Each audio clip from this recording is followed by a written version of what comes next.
గుండె చప్పుడు ప్రజల మనసుల ప్రతిరూపం అన్యాయం ఎక్కడ జరిగినా ప్రశ్నించే ప్రజాస్వరం వివిడి న్యూస్ నిజమే మా బలం వివిడి న్యూస్ ప్రజలే మా దిశ నంద్యాల నుంచి ప్రపంచం దాకా ప్రతి వార్త మీ ముందుకే నిజాల వెలుగు ప్రజల గొంతుగా వివిడి న్యూస్. దీపగుంట్ల బాబానగర్ మధ్య రహదారి వెంబడి ఏకంగా 462 పచ్చని చెట్లను నరికివేశారని ఆరోపణలు తీవ్ర దుమారం రేపుతున్నాయి. రహదారిపై వెళ్లే వారికి తమ పాఠశాల స్పష్టంగా కనిపించాలనే ఉద్దేశంతో గురురాజ పాఠశాల యాజమాన్యం చెట్లను తొలగించిందని స్థానికులు ఆరోపిస్తున్నారు.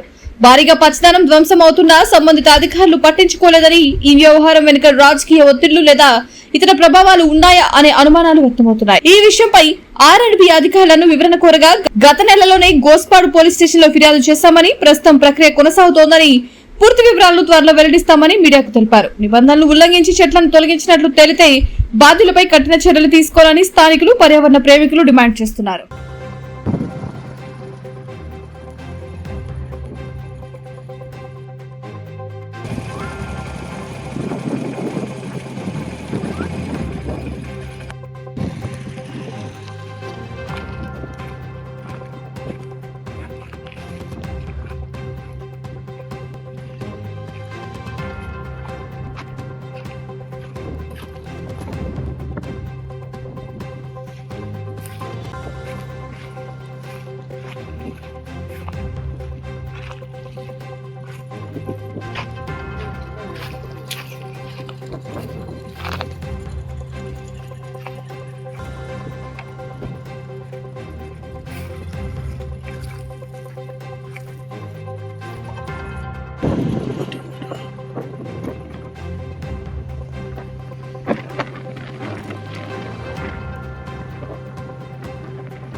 నా పేరు శ్రీధర్ రెడ్డి, ఎగ్జిక్యూటివ్ ఇంజనీర్ ఆర్ఎండ్బి.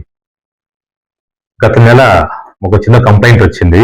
కానాల దీపగుంట్ల రోడ్లో చెట్లను కొట్టేశారని somebody has telephone me. So ఎంబడే నేను మా డి గారిని, మా జై గారిని రోడ్డు పంపించాను. రోడ్డు పంపించిపోయి చూస్తే చెట్లు కొట్టింది వాస్తవము. బట్ ఇన్ని నెంబర్లని నేను చెప్పలేకపోతున్నాము. దాదాపు 250, 300 దాకా ఉండవచ్చు చిలుకు. But not counted. అంతకుముందు మా దగ్గర కౌంట్ లేదు. డి గారు, జై గారు అక్కడ లోకల్ ఎంక్వైరీ చేశారు. చేస్తే అక్కడ చెప్పిన వచ్చిన ఫీడ్బ్యాక్ ఏమంటే, ముందర ఒక స్కూల్ ఉంది కదా, గుర్రాజా స్కూల్, వాళ్ళు కొట్టి ఉండవచ్చేమో అని వాళ్ళు కంప్లైంట్ చెప్పారు. బట్ ఎవరు చూడలేదు వాళ్ళు ఇన్వాల్వ్ అయినట్టు.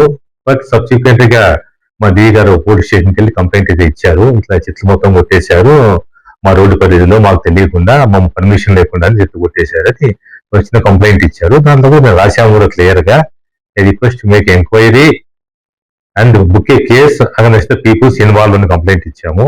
తర్వాత ఎస్ఐ గారు కూడా గుర్తు చేశాము. ఎస్ఐ గారు కూడా ఇన్వెస్టిగేట్ చేసి పరిశోధించి ఎంక్వైరీ చేసి కేసు బుక్ చేస్తామని చెప్పారు. అది ఆ ప్రాసెస్ లో ఉంది. ఈరోజు మరి కూడా పేపర్లో పెద్దగా ప్రచురితమైంది. మళ్ళీ మేము కూడా ఎంక్వైరీ చేస్తున్నాము. సో ఎస్ఐ గారు మరీ రిక్వెస్ట్ చేసుకుంటాము, ఎంక్వైరీ చేసి ఎవరైతే ప్రాసెస్ ఇన్వాల్వ్ అయ్యారో వాళ్ళ మీద కేసు రిజిస్టర్ చేయమని. అదే అండి, నమస్కారం. వివిడి న్యూస్ టీవీని తక్షణమే సబ్స్క్రైబ్ చేసుకోండి. నోటిఫికేషన్ కోసం చేయండి. మరిన్ని అప్డేట్స్ కోసం ప్రతి ఒక్క కుటుంబానికి ఉచిత ప్రకటనలు వచ్చే విధంగా మీకోసం మీ ముందుకు వివిడి న్యూస్ టీవీని ఏపీ 5 నందు 99వ ఛానల్ మరియు యూట్యూబ్ నందు వీక్షించెదరు.